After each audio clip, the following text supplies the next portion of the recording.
The Tom Woods Show, episode 1744. Prepare to set fire to the index card of allowable opinion. Your daily dose of liberty education starts here. The Tom Woods Show. Hi, everybody. Tom Woods here, joined today by Donald Wilson, who is the CEO of a company called Gear Bubble, which is the company that before the year is out, I will finally be using as a platform to be selling Tom Woods Show merchandise. I am sick and tired, I mean this playfully, of people telling me, Woods, how come I can't get a shirt or a mug or whatever, all these different sorts of things with your logo or with some funny saying or anything from the show. Other shows have that. The Brian McClanahan show has that, et cetera, et cetera. So why don't you have it? Well, all right. Well, because I've been a lazy bum. If that's the answer you need, that's the answer I'm going to give you. Anyway, Don Wilson runs this platform that I'm using. So I thought, well, I'm using this platform to sell my wares to people who are demanding them. So let's check in with the guy and talk to him about this company and also what it's been like to run a company during this crazy shutdown period that we're in and related questions like that. So Don, welcome to the show. Hey, thanks for having me, Tom. All right. I've known you for a little while, sort of, because of, business interactions we've had. And I know about Gear Bubble. That's your baby. Before we get into your story and stuff, can you just describe what Gear Bubble does? And I mean, it just seems like that's an amazing accomplishment that you created something like that. Thank you. Yeah, Gear Bubble by nature is a print-on-demand platform. And what that means is people take sales of mugs, t-shirts, jewelry, and things like that on the internet. And instead of the traditional model where you have to know how many products you're going to sell in advance, forecast, buy in advance, and kind of lose money, we just print it after it's sold, print it basically on demand, and we have unlimited scale for all of the most common products in the apparel and marketing industry. Okay, so that's pretty good. So the idea of it is that I would think not only could a seasoned person in this area use it, but it's newbie friendly because a lot of this stuff that you would have had to do in the bad old days is now taken care of by you guys. Absolutely newbie friendly. Because if, for example, traditionally you wanted to sell a t-shirt, you'd need to know how many larges you want, how many mediums, how many smalls, how many extra large, buy in advance. And if you get it wrong, you lose money on all the waste that you had to order in the first place. And we eliminated all of that. All right, that's great. All right, let's start in on... Well, first of all, I noticed I was very pleasantly surprised to see, because in my Facebook friend world, I have numerous different groupings, let's say. I have my wonderful, slightly crazy libertarian people. I have my high school people who look aghast at the crazy opinions I have and try to stay polite with me because they liked me in high school well enough. And then I have my internet marketing people who sometimes wade in and out of discussions on my page. And sometimes they say, I don't want to touch Woods's feed with a 10-foot pole, given the sorts of people in these threads. But I noticed that you shared, I posted quite a long reflection on the issue of the lockdowns. And I know you're kind of an apolitical guy, so I was pleasantly surprised to see that you shared that. So thank you for doing that, because you might have gotten in trouble for sharing that. But where are you living right now? What kind of lockdown have you guys had? I'm actually living in Kansas right now, but I've been very different than the average person. I've actually traveled a lot during all of this.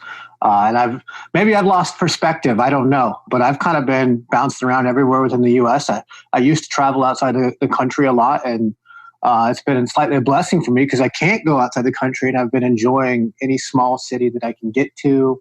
And I haven't let it affect me that much. I've just been trying to live my life as normal as possible. Yeah, well, that's, even that is seditious in this day and age, even to say those words. But it's funny, that's exactly what I've been doing. And I've just started to get the international travel bug right at this moment, unfortunately. So there's no country that'll let us in, unfortunately, is the problem. And because I was thinking at a time like this, I'd like to visit countries that you could still get a lot out of, even if they are somewhat closed or social distance or whatever. Like Iceland, a lot of what you want to see in Iceland is outdoor and spread out. So you could still enjoy Iceland pretty much just as well. It's just that they've limited, the countries from which they're admitting tourists. So it's been a problem. But you're right. It's been an opportunity for me to go, like this week, what we're talking right now, I'm actually in Wyoming, for heaven's sake. When was I ever going to get a chance to go to Wyoming? But I want to go to all 50 states. This is number 48 for me. And you can Nice. enjoy Wyoming under any circumstances, right? Yeah. I've never been to Wyoming. What are you doing there? Well, it's it's a legitimate question. Well, some hiking, which is a sort of a new thing that I've just started to do, and visiting some museums. And there are various sites, but the problem is they're so spread out. So I got a rental car, and pretty much every day I'm in a new hotel. I'm driving a few hours, seeing some more things. I'm going to finish up in Cheyenne and maybe even see a few friends and stuff. So it's the least populous U.S. state. And these days, maybe that's the way I like it. So anyway, it's been fun. But let me get back to. I just couldn't help mentioning that. I was pleased to see that. What's your background? And I don't want to ask how old you are, but gosh darn it, I'm curious. But what is your background? Well, I'm 34. First of all, holy cow, you're a kid. Okay, yeah, I'm not that old. My background, probably normal-ish. I used to work at a job that I hated. I was a debt collector, which is a thankless job of calling people that hate to hear from you all day. And I went to school full-time in one city, worked full-time in another city, and just kind of worked my butt off, 20 hours a day, didn't sleep at all. And I went to college full-time, worked full-time for other people, driving on the same highway I hated every single day and wanted to do something different. So I started some stuff on the side with internet marketing, and eventually it took off, and kind of here I am today. But I think I started pretty normal, actually. And trouble is, when a lot of times when people try to do what you now do rather successfully, when you have your own company and stuff, it's such a slog if they just say, I don't even know if this is worth doing. I mean, maybe I should just, drive for Uber to make extra money, something like that. And there's nothing wrong with that. We need people who do that. But I think some people just find it such a tough nut to crack. It just seems like you have to just strain and work so hard and so long. I mean, was that your experience? It's hard to say. I think I dabbled in it a bit. I would go to work and then go to school. And then after about 10 o'clock at night, once I wanted to pull my hair out from whatever college class I was attending, I would come back to the Warrior Forum. I don't know how familiar with you or your audience are with that back in the day. And I would buy info products. Some of them I would put into action. Some of them I would not put into action. And eventually I got one that worked after, I don't know how many I bought. I bought several of them. And one was called One Penny Likes from a guy called Simple Spencer. I don't remember exactly how long it was ago because everything kind of blends together at this point. But started a little Pitbull fan page for myself, and it just erupted. It took off. We were getting, I went from 0 to like 70,000 fans in a weekend with only like $60 in spend, and then promoted CPA offers from it and all kinds of stuff, and made a good amount of money. But the first several products I tried, and I put them into action for the most part. They didn't really work for me. I tried, but I also didn't have very much time either, as a full-time student and working full-time and then working on my business on the side. And it wasn't quite a business at that point. It was more of a side hobby. With the small amount of hours I had left, I kind of put in as much as I could. And eventually, after chugging along, it did eventually work. Ultimately, though, you got into print on demand, which is, unless you were doing print on demand stuff for Pitbull stuff, is kind of somewhat different. I can tell you the segue how it kind of got there. Well, first I got this huge Pitbull fan page, and we started German Shepherd pages and Rottweilers and stuff because I'm a dog lover. I don't actually have any dogs myself, but I'm a huge dog lover fan. So we first found CPA offers when they were hot. There was something called a pet photo contest. And by the way, what is a CPA offer? CPA is cost per acquisition. So basically, I had a fan page full of a bunch of fans, spam people in the news feed basically, and say, you think your dog's cute? Submit their photo for this pet photo contest. And every photo that got submitted, I got paid $1 for it. And we got paid pretty well for it. Eventually, that offer ran out. You can only spam the same thing so many times. And we found merchandise with a company called Teespring. And I became the number one referring affiliate in the history of Teespring. And I talked to those guys and I said, guys, this is great. You have T-shirts, but people want mugs. People want jewelry. People want posters. People want canvas. They want all these other things. Why don't you put them on there? Why don't you put an upsell on there? And they were a venture capitalist-backed company, and they didn't listen to anything that I said. So I said, you know what, guys? I'm going to build my own because shirts are great, but I drink coffee out of a mug. I don't drink it out of a T-shirt. So all these people want all these different things. And long story, I got sued by Facebook and all kinds of other crazy stuff along the way. Wait, hold, wait. What? Yeah, we can back it up a little bit. So um, basically, this is probably not the most beginner thing to say, but there was this thing called a UID scraper. Each person on Facebook has a UID, which is a unique identification number, kind of like a social security number, but for Facebook. We had a tool that I promoted that would scrape UIDs from groups, and it would allow you to say, this is everybody that's in this Facebook group. You can put an audience into Facebook and you can run an ad to them. Facebook did not like that because it was basically mining their data, which is the number one most important thing to Facebook, which was their data, because that's how they made all their money. When I was using it, it was a compliant tool. A couple of years later, I had my face all over the sales page because it converted paper better like that. Facebook had changed their terms of service. Then that tool became uncompliant, and I was telling everybody, don't use it, don't use it, don't use it. Facebook did not care. When they found the sales page later for it, since my face was on it, they thought it was my tool. So one day I woke up, actually the day that I moved from Kansas to Las Vegas, I woke up and I couldn't log into Facebook. And then I checked my email and I get a letter from Facebook's legal team. And Facebook was suing me for a breach of data and compliance and all kinds of different things. So I spent 9 months in litigation, hundreds of thousands of dollars in legal fees. Couldn't have talked to my family. I had just moved, so I lost all my social connection to everybody in the world. How I was connecting with them was through Facebook. Couldn't see my friends through Facebook. Didn't know what their kids were doing to back to school. Kind of anything and everything. But it was a blessing in disguise because during that time, since Teespring wasn't listening to me, I didn't have a Facebook account. I lost my entire company and business. I kind of needed something to do. So during that time, I was like, all right, it's time to build the platform that I wanted. So I fought that legal battle for about 9 months, eventually settled with Facebook, got my account back, started Gearbubble, and kind of put literally every dollar I had into that process. Had I not got my account back, I probably would have went bankrupt. It's hard to say at this time, but the gamble paid off. Now I have Gearbubble, and we've done over $100 million in sales, birthed out of this very character building experience that I don't feel like still to this day that I really deserved, but it happened. All right, I'm probably going all out of order here, but just I'm asking questions as they occur to me. With Gearbubble, which I know about, and I know a lot of people who use it, but is the idea that you guys, let's say I've got a mug design, you guys put the design on the mug and you ship it out for me and stuff like that. But is it also a platform where is it like Shopify where I can build my own store, my own Gearbubble store of items? You absolutely can. We have 10 or 2 versions. We have a classic version, which is gearbubble.com, and then we have Gearbubble Pro, which is almost like a white label one, which allows you to sell all the products we offer, but it's on your own branded domain. But you can also sell anything else that you want, just like Shopify. You can sell box offers, you can sell private products, you can sell drapes, curtains, jewelry, whatever it is that your heart desires, just like Shopify. But is this, and I'm getting a little bit off where I was going, but to me, the hurdle to that would be I'm not an artistic person. Maybe I can come up with snarky sayings, but I'm not artistic.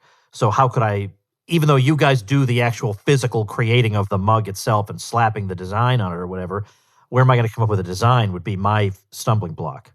Most of the best designs that sell are actually very simple. You can make them yourself in Canva. I can't make designs very well either. I'm really bad at it. Or you can hire somebody on Fiverr for like $5 to do it as well. If it's really that much of a stumbling block, $5. If you sell one product, you're going to make about $15 profit. So it's really not that much. But usually if you're going to sell anything that's printed merchandise, you do have to have some sort of design that you can print. But luckily the stuff that sells the best is actually very simple. Like you could make it in 5 minutes on Canva, even with a YouTube instructional video. It's very easy. I have something that couldn't be more different from Gearbubble. I have a digital product called Liberty Classroom where people can take courses that are taught by me and by other people that I trust.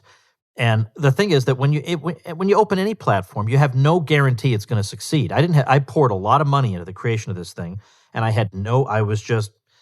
thought I had read my audience well, and I thought it should work, but I had no guarantee of that. The very first day it opened, when I saw the sales come in, I said, all right, this is going to work. I know, if just from day one, I know this is going to be a success. Is that how it worked with Gearbubble? No, not at all. The first day that we went live, we sold 1 unit. Oh, no. 1 unit. It was, the platform was it was still pretty beta-ish. You couldn't track your order properly. I'm a big fan of, getting it out and then kind of perfecting it as you go so that you don't get stuck in this perpetual perfection phase. Because had I tried to make it perfect, maybe I would have never launched it. Maybe I would have and ran that out of does money. hold a lot of people back. Yeah, I'm a big fan of making sure it's not perfect because, done is better than perfect in my world. Because if you work really hard, you're always going to find something you can improve, something you can tweak. And then what you'll be working on for a long time ends up being something that really didn't matter. And then it held you back for weeks and weeks, if not months and months and months. And I was fighting a legal battle with one hand and building a platform with another and having no revenue come in from being sued with another. So I kind of had to launch it as well. So I was forced into it a bit too. But yeah, the first day we sold one product, second day we sold two. And then it kind of went more and more and more and more and more. And now here we are, millions and millions and millions of units sold later. How long have you been around? 5 years, maybe 6 now. Okay. Is this your main job, running Gear Bubble? Yeah, it's the only thing that I do. Ah, wow. Okay. So you don't do affiliate marketing or anything like that? I do a little bit of digital education, affiliate marketing, pretty much anything that's e-commerce related that can help Gear Bubble grow. If there's maybe some new awesome TikTok ads course or something out there like that somebody uses to sell Gear Bubble products, then I'll educate our audience on that if it's related to Gear Bubble. But outside of that, no, everything that we do, one way or another feeds back into Gear Bubble. One of the questions I'd like to ask my business people is about a failure they learned from. And I'll give you an example of a failure I learned from. I just told you about a product that I had. And when it first came out, it did really well because I was pitching it to my existing audience and they just ate it up. It's the natural kind of thing they would want. But then I thought, I should be more ambitious. I should try to go beyond my natural audience, people who already heard of me, maybe who read my books or my blog or whatever. And maybe I should try to go out to a cold audience who doesn't know me, but yet might like the product and pitch it to them. So I've told this story before on my email list. I went to Glenn Beck and I thought, I'm going to run an ad with Glenn Beck and I'm going to have a nice landing page just for his people with a really great offer. And we did that. I paid them for the ad and the ad generated nothing. And when I say nothing, I don't mean it generated like $300 and I'm rounding that off to nothing. I mean, it generated nothing at all. And what I learned from this was that I learned something about the difference between warm and cold traffic. Warm traffic would be people who know me and like me and trust me, and they know if I put something out, it's going to be good quality. That's warm traffic. Those people are not hard to persuade. Somebody who's never heard of you before, you got to make that person an absolutely irresistible offer for them to make that leap of faith. And I was not. The offer was not as irresistible as it should have been for that type of cold audience. And boy, did I learn that the hard way. It was sad. The Glenn Beck people actually pitied me. They said they had never seen an ad campaign flop this badly. And I thought, the thing that I least want to be on this earth is an object of pity. So I hated that particular incident in my life, but I learned something from it. Do you have something like that just was a flop, but at least you learned something? I mean, I still have flops to this day.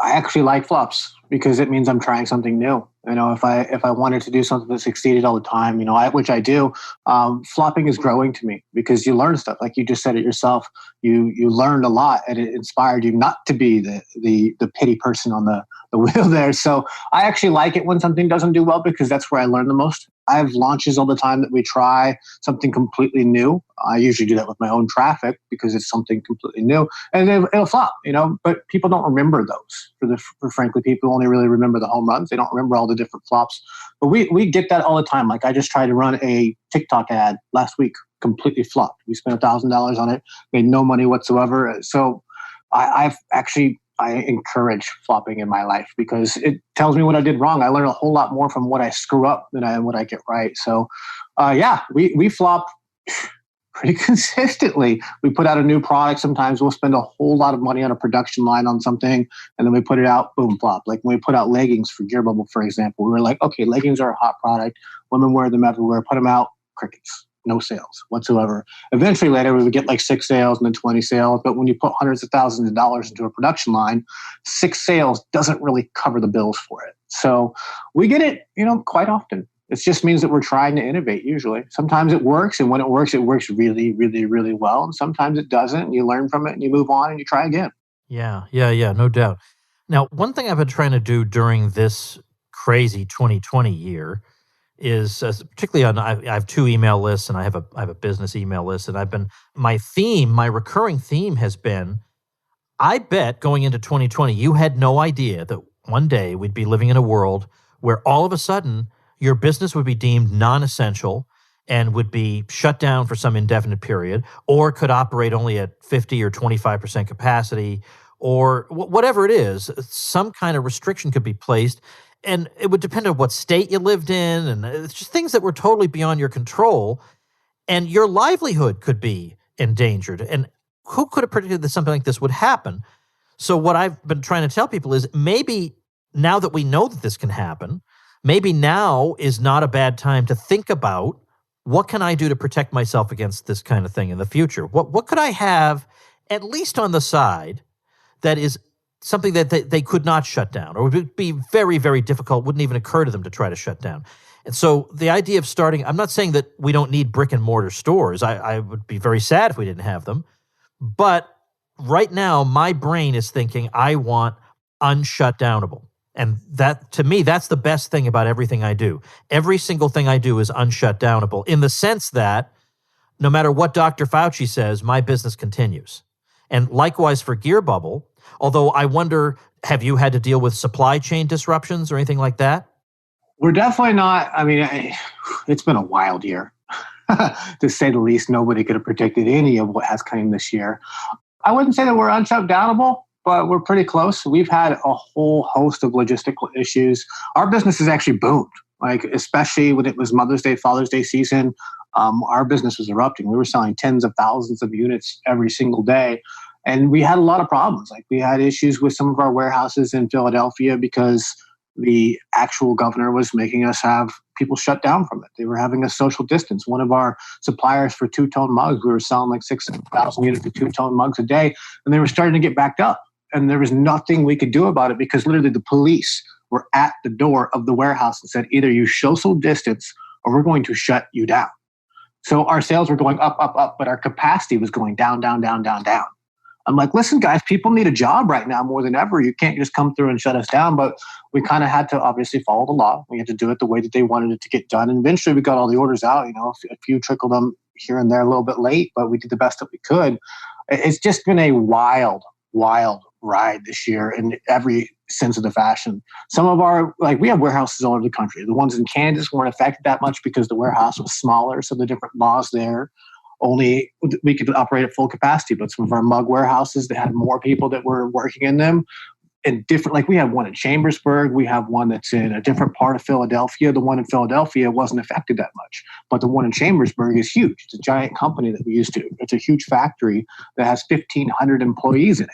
So that was spaced out, and they have police at the door every single day, and they were literally going to shut the entire factory down had we not followed the rules. And we did the best that we could for capacity-wise within what we could possibly do, but every single nook and cranny of our business has been impacted. But we've also got a lot more business as well. Like, a lot of the people that were drop shipping from China have came to us, because that doesn't work at all. Period. Like, you can't get stuff like e-packet. You try to bring it in. What used to take 2 or 3 weeks was taking 2, 3, 4 months, and then it just wouldn't even get there. So it's actually been a little bit of a blessing, but a whole lot of character building experiences. Yeah, character building. That's a nice euphemism. Yeah. Yeah, no kidding. So, but at the same time, so what I've been trying to say is, especially given probably everybody listening to me spends too much time on social media. Like, it's almost like no one even wants to be lectured to about it anymore, because we all know it's true. I know in my case it's true. I would be much more productive. I would have probably a couple more hours in the day, frankly, if I weren't in fruitless arguments with people I'm never going to convince. That's not doing me any good whatsoever. I could be learning a musical instrument. I could be doing anything. And likewise, what you could be doing is doing what you did when you were juggling a million things, and at 10 p.m. you were in the warrior form trying to learn how to build a business. That's where you should be taking that time, especially in 2020 with all this wreckage everywhere.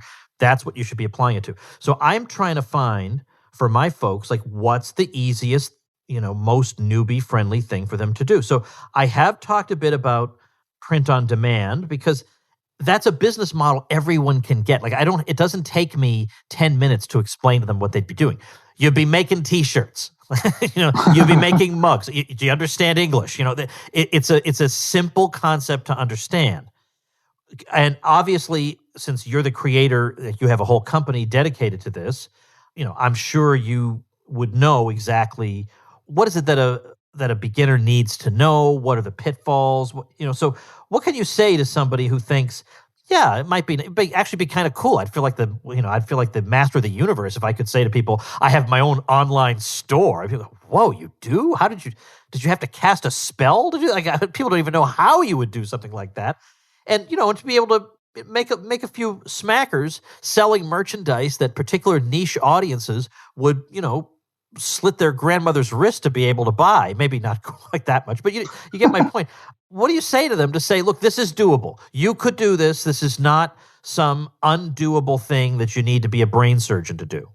Yeah, I mean, e-commerce and print on demand is really great because the hard part about e-commerce is logistics, the manufacturing, all those different problems and eggs, and we solve all those for us. Like Q4 is upon us. Christmas season is coming. People have moms, people have dads, people have brothers, people have sisters. They have aunts, nieces, nephews, uncles, cousins, all that stuff, and that's never going to change. That's why I really, really, really love e-commerce because you can sell things that people are going to want year in, year out. Mom is going to need a gift for Mother's Day. Mom is going to need a gift for Christmas. Mom that drinks coffee is going to drink things out of a coffee mug. People don't go out in the streets naked. They go out with a T-shirt on. You're selling products that absolutely every single person needs. It's just if you sell cool and unique products that you design yourself, they're going to buy it from you. Like I share stuff all the time on my timeline. Will it be, a nurse product or a mom product or a brother product? And even without trying, people will say, hey, where's the link for that? That's hilarious. I love it. Where's the link for that? And they want to buy those products from me, even products that my other sellers design. I share them out on my newsfeed. And almost every single time that it happens, I get people that want to buy that actual item. So instead of arguing with people about fruitless things, like you said, we post cool little funny products out there, which is one thing that this universe could use in this 2020 world is a little bit of humor, and people love them and buy them. You and I have a mutual friend. He's a listener of my podcast, Adam Schneider. Love Adam. Yeah, he's in this. He does this kind of stuff too, and I'm pretty sure he uses Gear Bubble.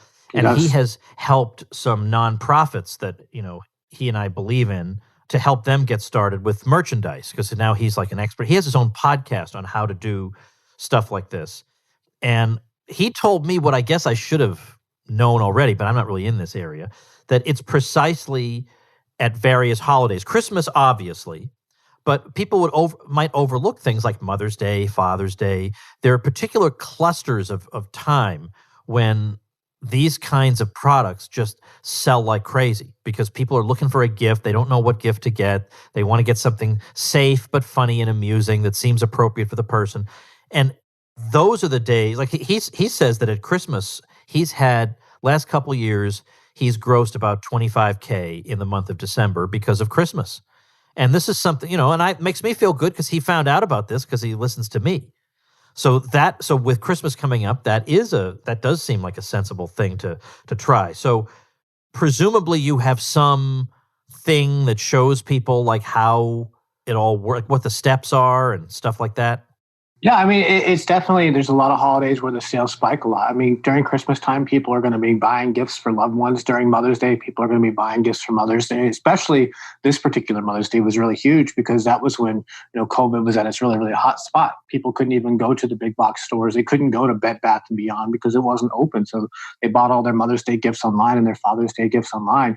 It's really pretty simple. You look for the upcoming holiday that is going to happen for sure. It's almost like if you were in stocks, you look for a rolling stock.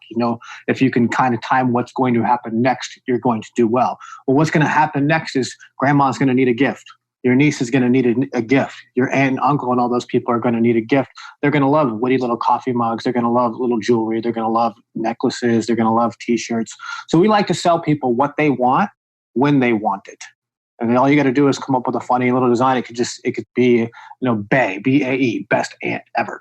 And that's a funny little witty design. It's trendy. And that type of stuff sells really, really big volume. You just make a simple text-based design, upload it to Gear Bubble. You can share it out to your Facebook news feed, or you can run a Facebook ad or however you want to promote it, especially during seasonal times. They're going to do really, really well because we're selling people the stuff that they want when they want it. Like come November and December, people are going to be looking for and searching for these gifts anyways. You just got to put your gift in front of them. And by the way, one way, if you're just not an idea person, although almost anybody can think of something clever that people would like, but if you see something funny on a T-shirt or on a bumper sticker while you're driving, there's no reason that couldn't be on a mug also. There's no reason Absolutely. you couldn't repurpose it. Some of the best-selling stuff is memes. You get a funny, hilarious meme, the stuff that goes viral on social media, slap that on a T-shirt or a mug, and it'll sell really, really well because people like to share it. People think it's funny. Yeah, no kidding. Well, what I'm going to do is for folks who want to be king of the universe with their own store, and you don't have to. This is not 1957. You don't have to stock this store with inventory that you cross your fingers and hope people will buy. This is 2020. There are ways in which 2020 is better than 1957, despite the fact that we're locked in our houses. And one of them is this, that you can have a store that doesn't have to have any inventory in it. So you can keep your costs like super duper low. When somebody buys, then you get the thing. Then Don will, probably not personally, but he'll make sure that thing gets made for you and shipped to the person. So it's 2020, but most people don't. Most people are still out there working at jobs like it's 1957. But this is something to give a shot to in 2020. So I set up I always do this for when links are long and complicated and people won't remember them. I just do a redirect link. So tomwoods.com/Don for Don Wilson here is a shortcut link so that you can watch exactly what's involved and how Gear Bubble works. As I said, a lot of people use Gear Bubble, and how you can have your own little store. And wouldn't that be awesome if you could do that? So I'm going to refer people over there if they want more information. I am so glad that I had a chance to talk to you and that Gear Bubble is doing so well. I, honest to goodness, did not know that story about your first day you sold one unit. That just blows me away. And yet, I would have just been panicked at that point. I was. Yeah, I guess you would be. I was panicked, but I kept after it, and I'm really glad that we did. Yeah, geez, that is so great. Yeah, no wonder you're able to travel all over the place if you're running a business like that. That's just amazing. I'm sorry about the headaches you've had to deal with, but it could have been worse. I mean, there are a lot of businesses where it could have been a lot worse. So I guess we count our blessings in 2020. Well, thanks for your time today, Don, and continued good luck. Thanks for having me, Tom. Have a great day. All right, everybody, check out tomwoods.com/Don because that's just a neat thing. Running your own store, you'll feel like the king of the universe. It's really neat, and you don't have to keep any inventory, and you come up with funny things, and it's just a fun little thing to do, and you get to tell your friends, I run my own store from my home, and they'll just think, I don't know how you're some kind of a wizard, obviously. All right, tomorrow it is the episode of episodes because Lou Rockwell will be coming back to the show, and we will be talking about the Trump-Biden debate. Yes, that's right. It is debate recap episodes once again. After a long absence, we are back doing it. So make sure you tune in for that one, and I'll see you then.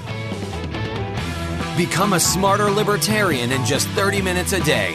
Visit tomwoods.com to subscribe to the show for free, and we'll see you next time. Like the sound of The Tom Woods Show? My audio production is provided by Podsworth Media. Check them out at podsworth.com.